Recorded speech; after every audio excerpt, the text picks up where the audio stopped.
Hi, everybody. So I was supposed to premiere Tail Life TV tonight, the premiere episode. I'm Nikki Karis, for those of you who are following this on my Tail Life Facebook page and don't know me. I want to thank you for following that page and being so supportive of my page through the years.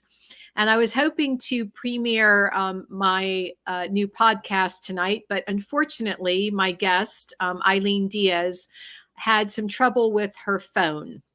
The Chrome browser would not allow her into the streaming software. So we're going to have to reschedule her for next week. She and her rescue dog, Sparky, have an amazing tale to tell. It's one that really, really hits home for me. Sparky is a little god dog. Came into Eileen's life at a very, very difficult time, one where basically her world was crashing around her, and he miraculously appeared in her path. And it's something that happened in my own life back on November 19th, 2006, when a dog, he was injured. I came upon him in a parking lot in Holiday, Florida. Actually, I think it was Tarpon Springs, right at the border of Tarpon Springs and Holiday. And it was at a time when I was going through, at the beginning of what I call my journey of awakening. And he really changed my life. And he's what brought me here today to launching this podcast, as well as my new website, taillife.com. That's TAIL-life.com, where I'll be selling inspiring merchandise for humans and pets. I have a podcast planned. I have video planned. There is also a pet memorial site called Pet Souls, one for pets who are in the present, and another part of the site for those pets who have passed on into the ever after. So the site, I built it myself. I'm really proud of what I built. It combines all of my websites that I have worked on through the years, including my Nikki Karis author site, my Toad Chronicles site, which is now known as Let's Escape the Swamp. And that is the first book that I finished during my journey. And let me back up for those of you who don't know me. And I'm just going to go ahead and make this podcast a little intro about me and my life, since Eileen wasn't able to stream into this podcast due to some technical difficulties. But for those of you who don't know me, I am an attorney. I got my license to practice in October of 1992. I was sworn into the Florida bar, and I immediately jumped in feet first into the practice. Was with one firm for 6 years before opening my own law firm. And I quickly scaled the ladder of success. I had 6 or 7 locations.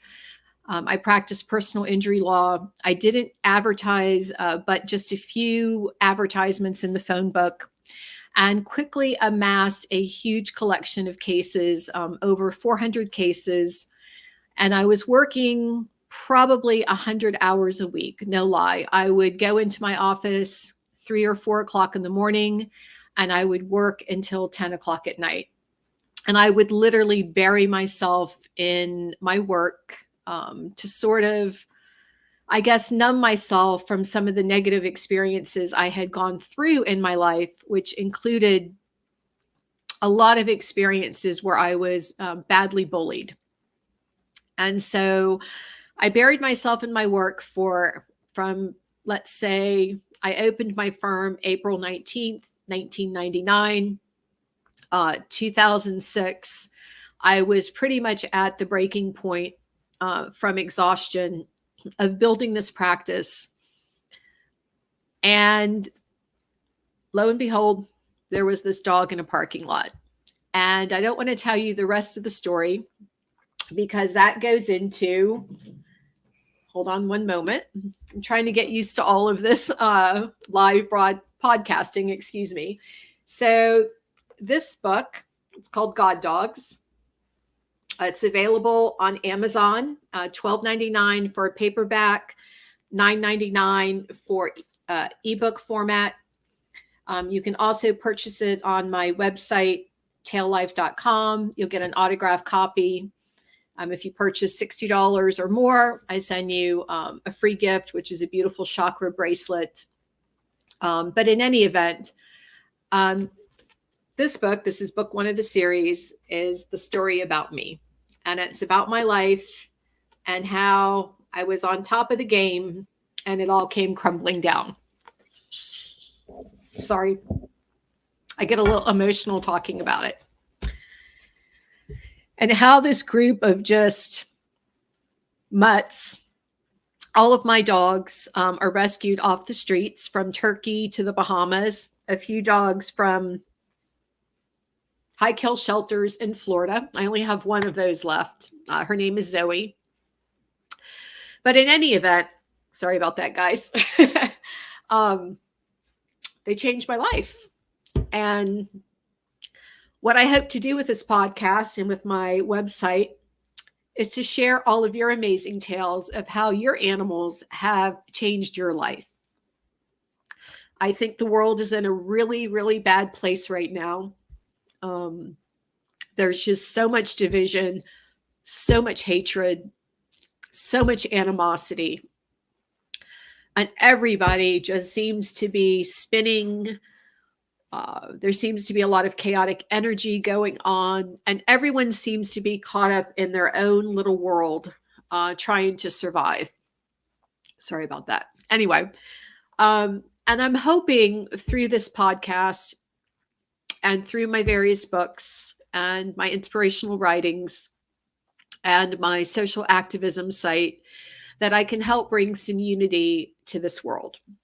And if you go on taillife.com, you'll see a pull down, a tab that says activism, and that will lead you to my activism site called T1Rise, rise.com.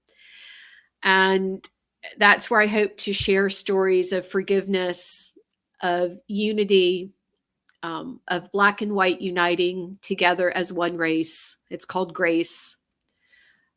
There are 8 brand risings. I call them brand risings to help unify us as a humanity. And going back to the animals, I wanted to start with them because I feel like we need a point of similarity. We all need to feel like we have something in common. And to me, the animals are something that unify us versus divide us. And so the motto for taillife.com is people, pets, not politics. Because I don't want to get into politics. I don't care if you're a Republican, a Democrat, if you're liberal or conservative. We're all one humanity. We're all here on this planet. We all need to be working together to better our world for everyone. And that includes the animals too. And so I say that if you have two people who are completely opposite in their views, you could have a Republican and you could have the staunchest Republican and the staunchest Democrat. And if they're having an argument about something political, and up comes a little dog, and it's sort of standing there at their feet looking at them, all of a sudden, the differences just flow away. They're gone. Because now these two people are focusing on the animals, on that little dog that just appeared. And that's what I want to do, is for all of us to focus on what I believe is God's greatest gift to all of us, and that's the animals. I think they are here to teach us valuable life lessons. I think they are here to help heal us. That was one of the parts of Eileen's story that I just love, is how her little dog Sparky has helped to heal her heart and soul. And it's not just about healing your heart and soul. It's about healing you physically. I think that animals, they're our guides, and they've been put into our life for various reasons. I love some of the stories that I've heard about how an animal, a dog, a cat, a bird, a turtle, whatever it may be, has appeared in someone's life and suddenly changed their life for the better. And so if you have one of those stories out there, whether it be an animal that's living today, or maybe you had it during your childhood, maybe it was 10 years ago, whatever that may be, I would love for you to contact me to get you on the show once I get through the technical challenges. And I'd love to share your story. And I'd love for all of us to share our stories of how these amazing animals, whether they're living in your home, or maybe it's an animal out in nature that's crossed your path, how they've changed your life for the better and what they've taught you. What valuable life lesson or lessons have you learned from the animals? And then I want us to take those lessons and I want us to apply them in our everyday life. I want us to become unified as a humanity instead of having so much division and so much hatred for absolutely no reason at all. I think if everyone just stepped back and took a look at the bigger picture, I always say that no matter who you meet in this world, whether they're black or white, whether they come from South America, North America, whether they come from a small town or a big city, we all have points of interest in common. We all have similarities. And if we just step back from this, okay, our phones that we're all addicted to, I'm addicted. I go through periods where I literally put myself on restriction so I can rest from this. I think if we all start putting this down and we start focusing on the human aspect of life, and we start hearing people and listening to them, and we start realizing that we're all here together, and that everyone you meet, every single person you meet is part of you. We all come from the same God. We come from the same source. Whatever you want to call this magnificent creator that put all of us here, we're all a part of it. And for whatever reason, we seem to have gotten lost. We've lost our way. We now look at each other. I see people walking on the street, and I watched a woman the other day. She couldn't carry her bag. She was actually collapsed on the sidewalk. And this isn't to pat myself on the back. I'm telling this story only to share with you the things that I see every single day. And there must have been 10 cars that passed by before me. No one stopped to help this woman. No one stopped to roll down their window and say, "Can I help you?" And why? Why are we all so lost in our own world that we've forgotten to look and to pay attention to the person next to us?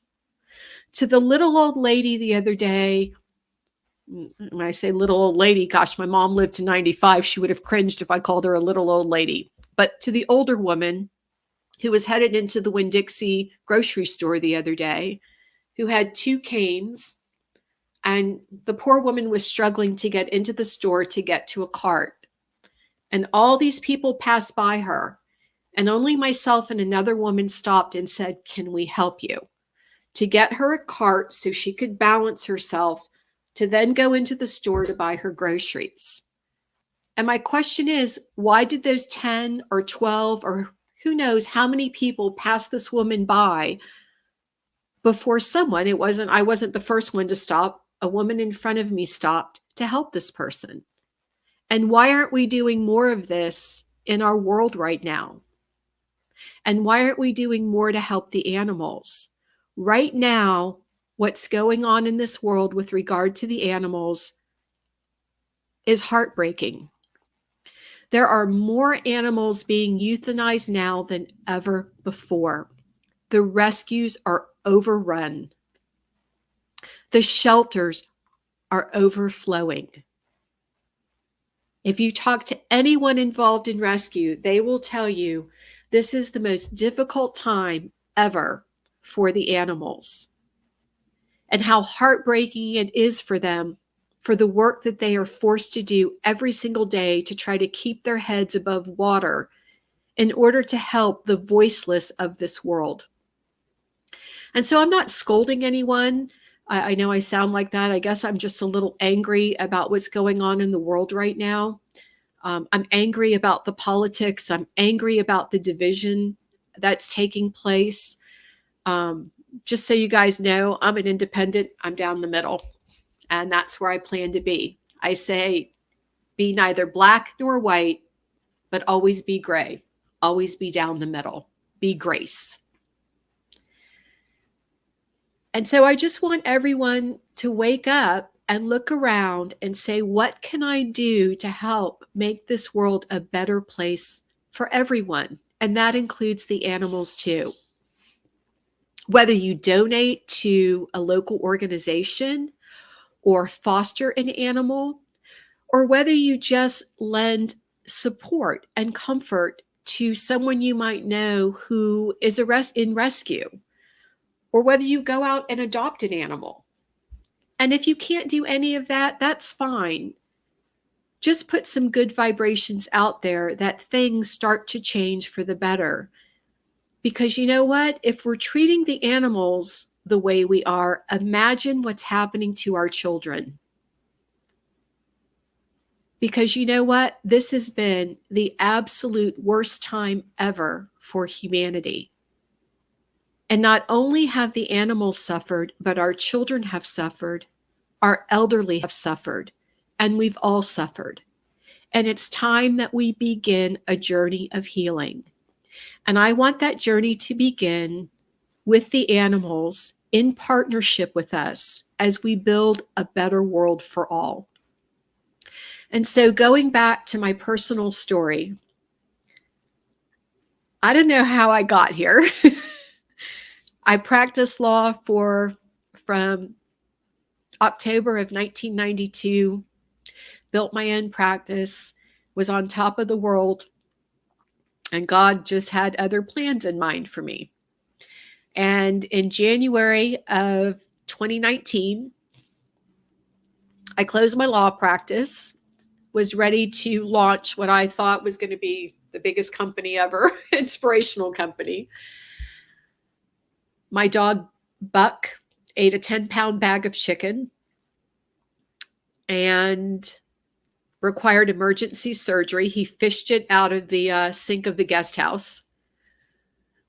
And shortly after rehabbing him, my mom fell ill and passed away 5 weeks later. And I just can't talk about that tonight. Oh, sorry, guys. So anyway, I'm going to put these on, hide the tears. You guys will have to give me a second.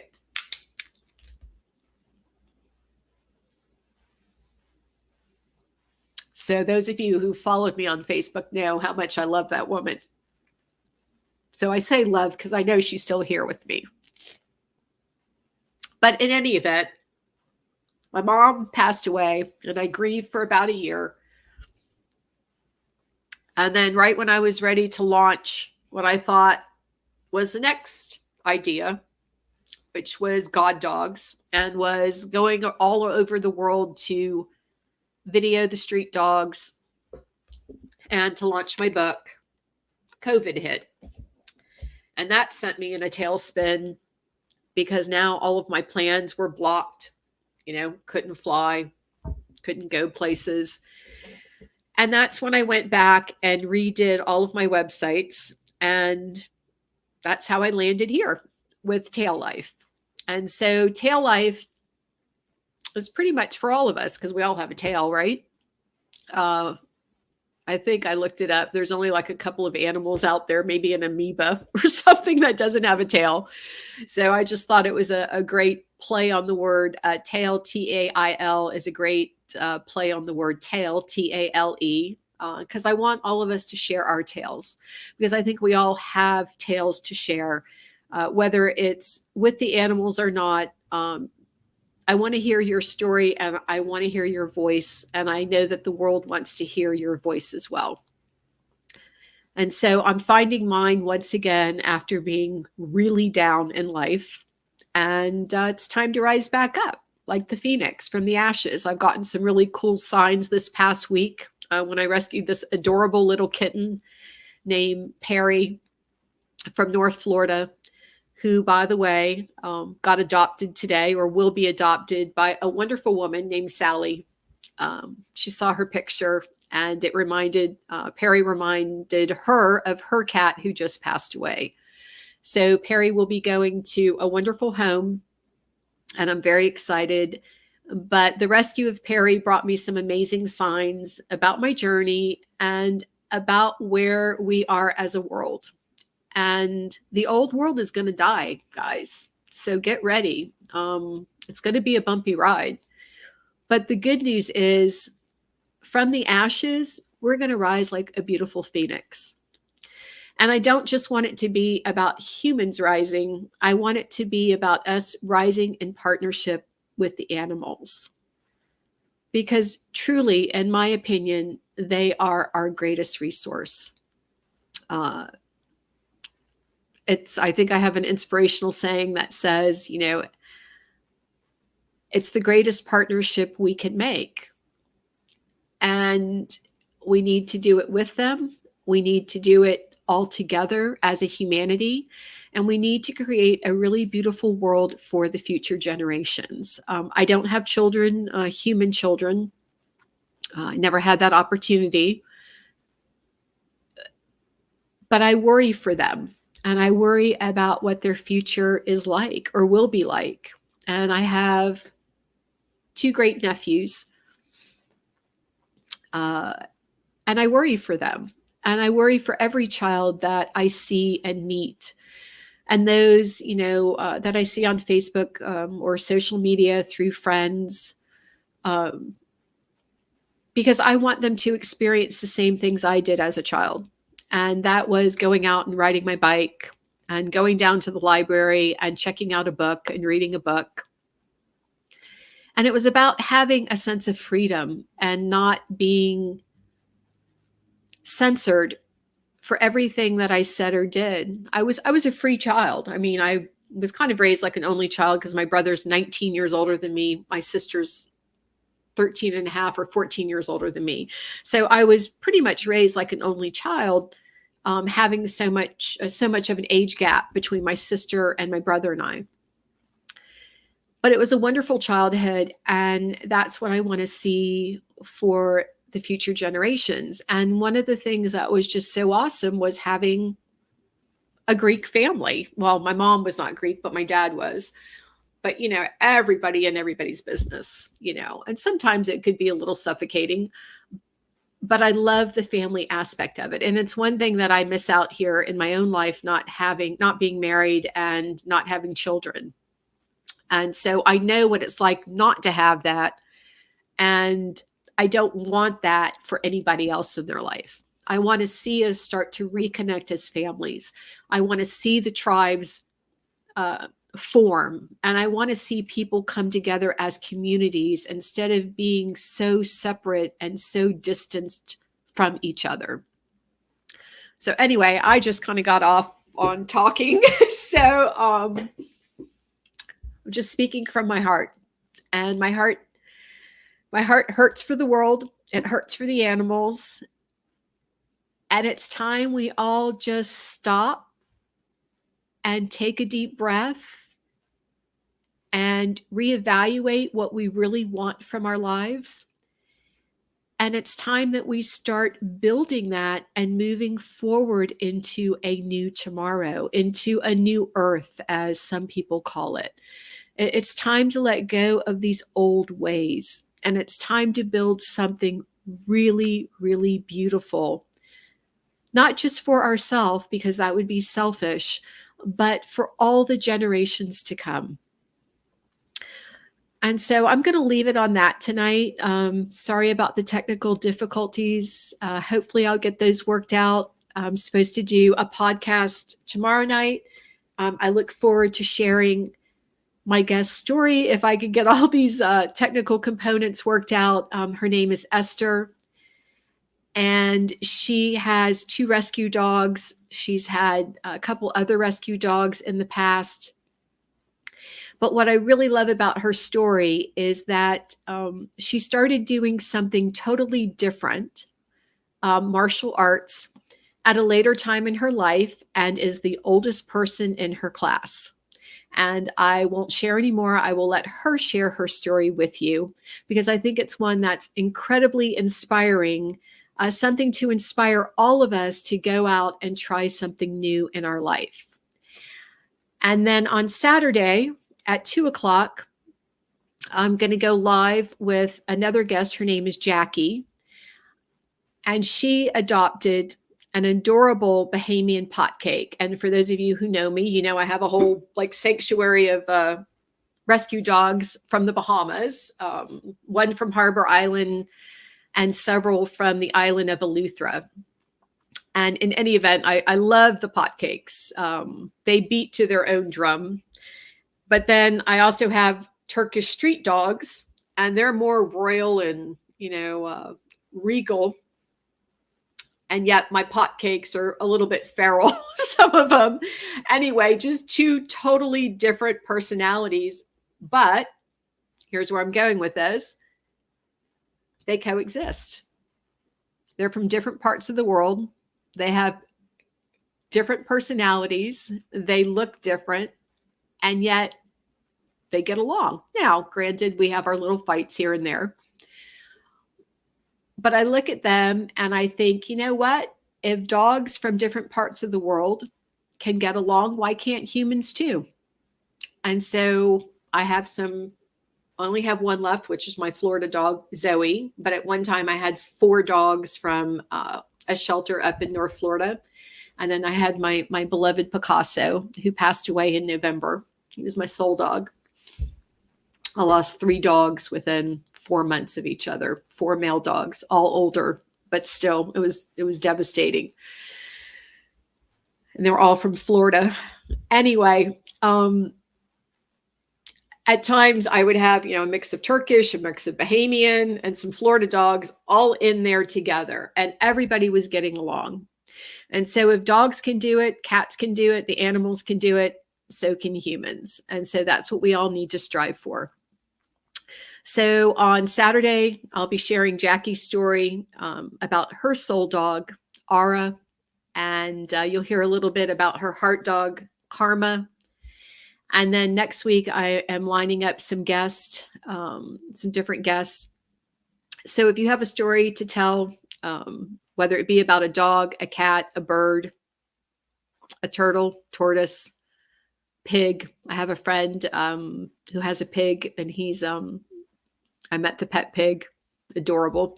He's going to be doing a podcast with me, whatever it may be. And even if you don't have an animal and you have an inspiring story that you want to share, contact me. I would love to get you on my show. I'm going to be getting better at this. I'm going to change where this is my sunroom. I love the color, but I'm not sure this is the best place to do these podcasts from. I may go upstairs in one of the bedrooms. So just bear with me. Have merchandise available on my Tail Life site. Right now I've got jewelry, t-shirts, and I have my books. And I think I got off track talking about one of them, but this is one of my books. This is, everything's backwards when you do this. This is Becoming Grace. This is a book of 800 inspiring messages. I began writing messages, I think it was March of 2009. I don't even remember. It's when I joined Facebook. And I was in the height of my spiritual awakening. and messages were just streaming to me, often several a day. And so I started writing them down, culled through ones that were repetitive, and eventually came up with this book, 800 Inspiring Messages. And I also have, ta-da, for those of you who have followed my journey, this book started off, sorry, I guess the shine from the glossy cover, it's hard to see it. But this book was initially called The Toad Chronicles. And I won't share tonight how that all came about, but it just something that was downloaded to me from God's source, our creator. And I started that way back when, like maybe 2001. I put it away in a drawer. 2009, started writing. And finally, I don't know, last month, I finally finished it. And I finished it a couple of times, but I kept revising it. And it went from being called The Toad Chronicles to Let's Escape the Swamp, or Escape the Swamp. And the site is Let's Escape the Swamp. And it's an inspiring adventure ride through the swamp where everybody is sort of aboard this swamp buggy. And the character Zenny, who might look a little bit like me way back when, is telling her tales of her dream to find Prince Charming, only to meet a swamp full of toads. But it's about the conversation that takes place between Zenny and the guests aboard the swamp buggy that is the inspiring part of the book. So in any event, all three of these books are on sale on my Tail Life site. You can purchase all three. You can purchase 1, 2. I've got t-shirts. Again, I also have some other merchandise on sale on Teespring, eventually hoping to produce all of that myself. So come through the site. If you have any questions, let me know. And I hope to see you guys tomorrow night at 7 o'clock live with Esther, telling her tale or tales of her rescue dogs, as well as her involvement with a local greyhound rescue, and also about her amazing journey through or into martial arts and being the oldest one in her class, which I just think is just awesome. And if my mom was here, oh, good Lord, the goal was to have her, or the dream was to have her on a podcast. And I have an old podcast of her. We practiced right before she fell ill. And she taught me, no matter how old you are, she was 95 and she was always learning and always growing. And so with that, I'm going to leave you with that an old dog really can learn new tricks. We can all evolve and grow no matter how old we are. And never think that your time is up. I am, and I'm going to admit to my age, 55. Not that there's anything wrong with it. 5'5" means huge change. And that's what's taking place in my life. And it's a little scary because I'm jumping in without a safety net. But I've got to do it, and I will. And so I love you all. I thank you for following me in my journey. And I really don't know how I got off on this, but hopefully I've imparted some good information or made this worthwhile this evening. And I apologize for the technical difficulties, and I will get Eileen rescheduled for next week. So I love you all. Have a great night. Bye.